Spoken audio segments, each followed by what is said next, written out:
ఎటువంటి కంటి సమస్యకైనా 100% ఆయుర్వేద పరిష్కారం సంజీవన్ నేత్రాలయ.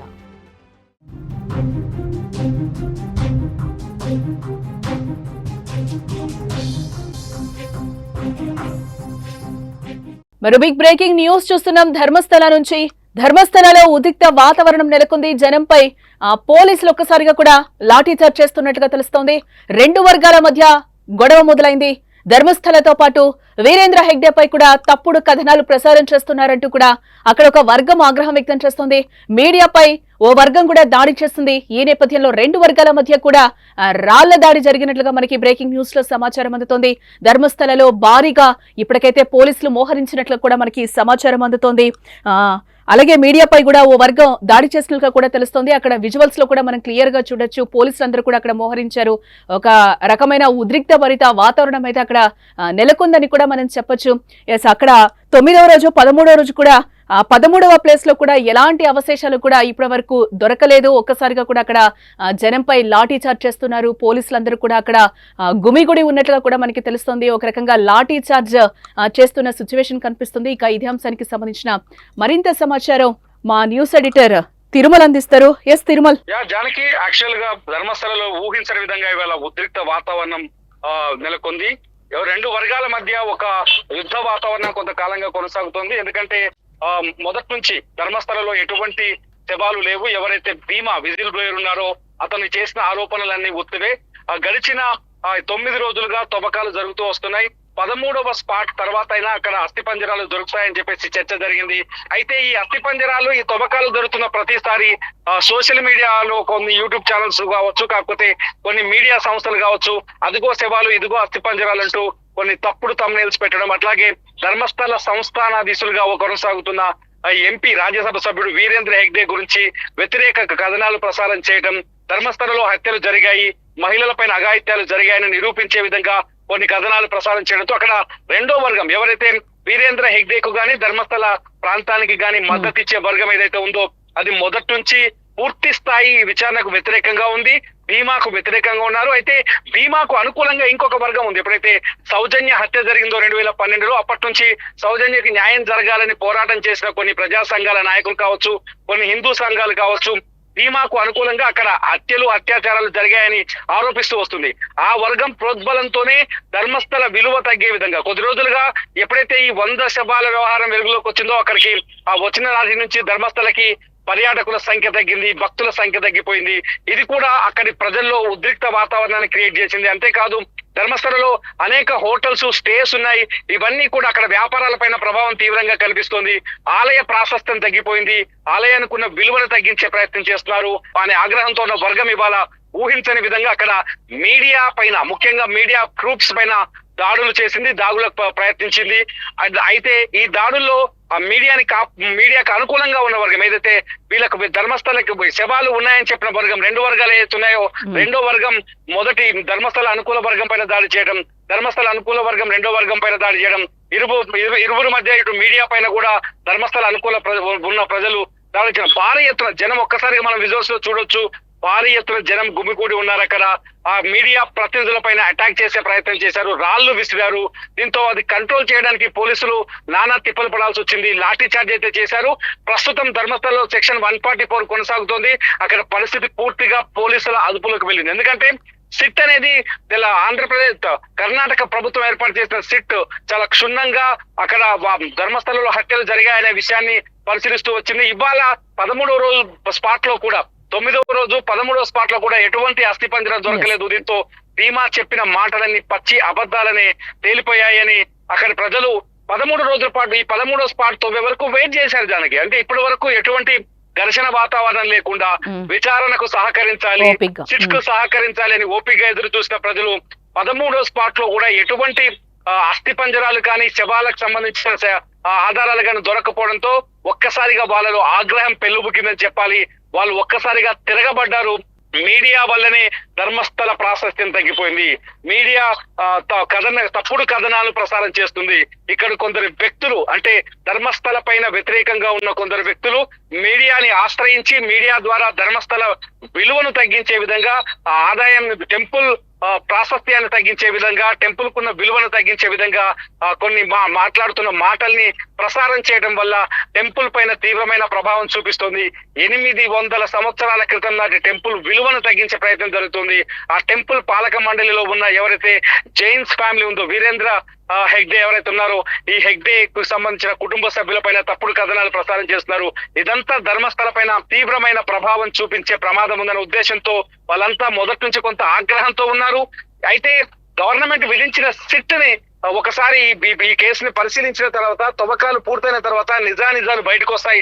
ఆ తర్వాత ఏదైనా నిర్ణయం తీసుకోవాలని మొదటి నుంచి చెప్తూ వస్తారు. మనం కూడా చాలా సార్లు అక్కడి ప్రజల అభిప్రాయాలను తెలుసుకునే ప్రయత్నం చేస్తాము, వాళ్ళ అభిప్రాయాల్ని ప్రసారం చేసే ప్రయత్నం చేస్తున్న సందర్భంలో ఈ ఆగ్రహం మనకు కూడా కనిపించింది. చివరికి ధర్మస్థలంలో హత్యలేవి జరగలేదు అనే క్లారిటీ వచ్చినట్టుగా తెలుస్తోంది.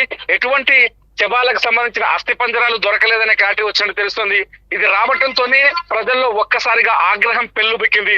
ఈ 15 రోజుల్లో ధర్మస్థలకి వచ్చే భక్తుల సంఖ్య కూడా భారీ ఎత్తున తగ్గిపోవడంతో ప్రజల్లో ఆగ్రహం, ఆవేశం అన్ని ఒకేసారి పెల్లుబుకాయి. ఈ నేపథ్యంలోని దాడులు ఇవాళ లాఠీ చార్జ్ అంటే ప్రధానంగా తిరుమల ఒకటి ప్రధానంగా మీడియాపై దాడులు మనం ఏ విధంగా చూడాలంటారు? అంటే సాధారణంగా మీడియా ఎప్పుడైనా అక్కడ జరుగుతున్న సంఘటనని జరుగుతున్నట్టుగానే చూపించే ప్రయత్నం చేస్తుంది. జానకి, మీడియా ఎప్పుడు అంటే ఒక ఇన్సిడెంట్ జరిగినప్పుడు అంటే నిజాల్ని వెలికి తీయాల్సిన అవసరం ఉంటుంది. ఆ నిజాల్ని ప్రజలకి అందించే బాధ్యత మీడియా పైన ఉంది. కాబట్టి మీడియా ప్రసారం చేస్తున్న కథనాలు అక్కడ పరిస్థితులను బట్టి చేస్తూ వచ్చింది. కానీ ఇక్కడ ఒక సంఘటన ఏంటంటే, కొన్ని సోషల్ మీడియా ఛానళ్లు ఉద్దేశపూర్వకంగా సోషల్ మీడియా ఛానళ్లతో పాటు ఇతర రాష్ట్రాలకు సంబంధించిన మీడియా అంటే కర్ణాటకలో గానీ, ధర్మస్థలంలో గానీ ఈ రిపోర్టింగ్ గానీ చేస్తున్న ఎక్కువ అక్కడ మీడియా సంస్థలు చూస్తే కన్నడ మీడియాతో పోలిస్తే తమిళనాడు అట్లాగే కేరళకు సంబంధించిన మీడియా సంస్థల హడావిడి ఎక్కువగా కనిపించింది. అక్కడ తెలుగు రాష్ట్రాల నుంచి 1-2 మీడియా సంస్థలు మాత్రమే అక్కడికి వెళ్ళాయి. అందులో మనం కూడా వెళ్ళాం. అయితే మిగతా రాష్ట్రాల నుంచి తమిళనాడు కావచ్చు, అట్లాగే కేరళకు సంబంధించిన మీడియా ఛానళ్లు, సోషల్ మీడియా ఛానళ్లు, అట్లాగే కర్ణాటకలో ధర్మస్థలకు వ్యతిరేకంగా పనిచేస్తున్న కొన్ని మీడియా ఛానళ్లు, అట్లాగే అక్కడ యాక్టివిస్టులకు సంబంధించిన కొన్ని సోషల్ మీడియా ఛానళ్లు, ఇవన్నీ ధర్మస్థలకు వ్యతిరేకమైన కథనాన్ని ప్రసారం చేయటం వల్లే ఈ పరిస్థితి తలెత్తిందని చెప్పొచ్చు. ఎందుకంటే థమ్స్ చూస్తున్నాం చాలా సార్లు, తప్పుడు తంబులు పెట్టడం, థమ్స్ ని అంటే రెచ్చగొట్టే విధంగా, లేకపోతే ఆ ప్రాంతం యొక్క విలువను తగ్గించే విధంగా, ఏదో 100 శవాలు దొరికిన విధంగా థమ్స్ పెట్టడం, ఇవన్నీ కూడా ఇక్కడ ఈ పరిస్థితికి కారణమయ్యాయి. మీడియా పైన దాడుల వరకు ఈ వ్యవహారం తీసుకెళ్లిందని చెప్పొచ్చు జానకి. అంటే ఈ సంఘటనతో తవ్వకాలు ఆపేసే అవకాశాలు కనిపిస్తున్నాయంటారా? అంటే ఒకటి జానకి, చాలా స్పష్టంగా ఇక్కడ ఒక విషయాన్ని గుర్తుపెట్టుకోవాలి. సిట్ అనేది ఏదో ఆషామాషి సంఘం కాదు, సంస్థ కాదు. సిట్ అనేది పోలీస్ డిపార్ట్మెంట్ లో అత్యంత కీలకమైన వ్యక్తులతో ఈ సిట్ ఏర్పాటు చేశారు. పోలీస్ డిపార్ట్మెంట్ లో ఎవరైతే ప్రణబ్ మహంతి ఉన్నాడో చాలా సీనియర్, ఆయన అడిషనల్ డీజీ హోదా ఉంది. మరో 2 సీనియర్ ఐపీఎస్ ఉన్నారు. దాదాపు 30 మంది సిట్ బృందం ఉంది. ఒక కేసు పరిశీలనకు తీసుకున్న తర్వాత దాన్ని మొదటి నుంచి చివరి వరకు వెళ్లే వరకు ఏ కేసు విచారణ పూర్తి స్థాయిలో ఆగిపోదు. ఇక్కడ కూడా అదే జరుగుతుంది. 13 స్పాట్ పూర్తయ్యని చెప్తున్నాడు భీమా, ఆ తర్వాత మరొక 15 స్పాట్లు చూపిస్తానని చెప్తున్నాడు, మళ్ళీ ఒక కొత్త కథ చెప్తున్నాడని. సో ఈ సిట్ అతను చెప్పే మాటల్ని ఇంకొంత కూడా నమ్మకంగా ముందుకెళ్లే అవకాశాలు ఉండొచ్చు. లేకపోతే ఇక్కడ పార్ట్ 2 అంటే మొదటి పార్ట్ లో దొరికిన అవశేషాలు కొన్ని 6వ స్పాట్ లో కావచ్చు, 11వ స్పాట్ లో కావచ్చు, కొన్ని అవశేషాలు దొరికితే వాటి చుట్టూ కూడా కథనాలు ఉన్నాయి. అవి ఆత్మహత్యలకు సంబంధించిన కలేబరాలు తప్పితే అవి హత్యలకు సంబంధించినవి కాదనే చర్చ కూడా జరుగుతుంది. ఈ లోపు ఫోరెన్సిక్ రిపోర్ట్ కూడా వచ్చే ఛాన్స్ కనిపిస్తుంది. గడిచిన మరొక 20 రోజుల్లో ఫోరెన్సిక్ రిపోర్ట్ వచ్చిన తర్వాత తవ్వకాలు జరుపుతారా అనే ప్రశ్న కూడా కొనసాగుతుంది. ఎందుకంటే ఇప్పటికే దొరికిన అస్థికల పైన ఒక విచారణ రావాలి. సేమ్ టైం అతను చూపించిన 13 స్పాట్లలో తవ్వకాలు జరిపేటప్పుడు సిట్ కొన్ని జాగ్రత్తలు తీసుకుంది. ఆ జాగ్రత్తలు ఏంటంటే అక్కడ మట్టికి సంబంధించిన శాంపిల్స్ కూడా తీసుకుంది. ఆ శాంపిల్స్ ని కూడా ఫోరెన్సిక్ డిపార్ట్మెంట్ కి పంపించింది. ఫోరెన్సిక్ డిపార్ట్మెంట్ కి పంపించడం వల్ల ఆ శాంపిల్స్ లో ఎముకలకు సంబంధించిన ఏవైనా మూలాలు గాని, అవశేషాలు గాని, మట్టిలో మెల్ట్ అయిన సందర్భాలు గాని ఉంటే ఇవి బయటపడే అవకాశం ఉంటుంది. సో ఫోరెన్సిక్ రిపోర్ట్స్ వచ్చిన తర్వాత 2వ దఫా తవ్వకాలకు వెళ్తారా, లేకపోతే ఫోరెన్సిక్ రిపోర్ట్ తో సంబంధం లేకుండానే అతను చూపించిన చోటల్లో తవ్వుతూ వెళ్తారా అనేది అతిపెద్ద ప్రశ్నగా మారింది. ఇంకొక పాయింట్ ఏంటంటే, ఇవాళ 13వ స్థానం తవ్విన తర్వాత, 13వ ప్లేస్ తవ్విన తర్వాత ప్రజల్లో ఆగ్రహం కూడా కనిపించింది. మీడియా పైన దాడి చేయడం కావచ్చు, ఒక రకంగా సిట్ ని వ్యతిరేకించినట్టు అవుతుంది. కాబట్టి ప్రజాగ్రహం ఉన్న నేపథ్యంలో ఈ విచారణ అదే స్థాయిలో ఇప్పుడు కొనసాగుతున్న స్థాయిలో అంతే వేగంగా ముందుకు వెళ్తుందా, లేకపోతే మరింత సమయం తీసుకుంటారా అనేది కూడా కొంత ప్రశ్నార్థకంగా మారుతుందని చెప్పాలి జానకి. మొత్తంగా అయితే ఫోరెన్సిక్ రిపోర్ట్స్ వచ్చే వరకు కూడా ఈ ఊహాగానాలకి చెక్ పడే అవకాశాలు కనిపిస్తలేదు. ఎగ్జాక్ట్లీ ఫోరెన్సిక్ రిపోర్ట్ వస్తే గానీ ఈ చర్చకు గానీ ఊహాగానాలు గానీ పూర్తి స్థాయి తెరపడే అవకాశం లేదు. ఎందుకంటే అక్కడ వాదనలు రెండున్నాయి. హత్యలు జరిగాయి, మహిళల పైన అఘాయిత్యం జరిగింది, వాళ్ళని రేప్ చేసి చెరిచి అత్యంత దారుణంగా చంపేస్తారు, 450 మందికి పైగా మహిళలు ఉన్నారు హత్యకు గురైన వాళ్ళు అనేది వాదించే వర్గం ఒకటి బలంగా ఉంది.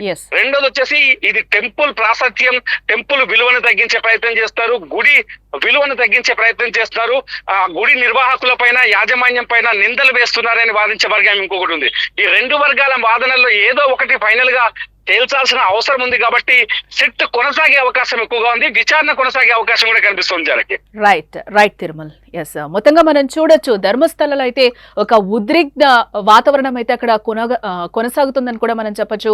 ఆ విజువల్ లో కూడా మనం చాలా క్లియర్ గా చూడొచ్చు ఎంత ఘోరంగా ఉందో. పోలీసులందరూ కూడా చాలా వరకు అక్కడ మోహరించారు, జనంపై కూడా ఒక్కసారిగా లాఠీ చార్జ్ చేయడం కూడా జరిగింది. ఆ విజువల్స్ కూడా మీరు ఒకసారి సుమన్ టీవీ స్క్రీన్ మీద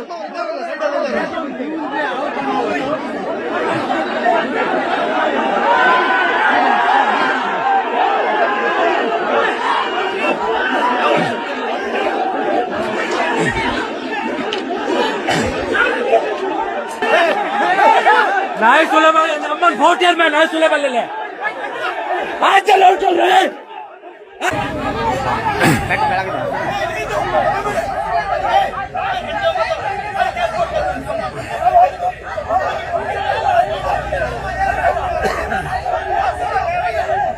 हाँ सर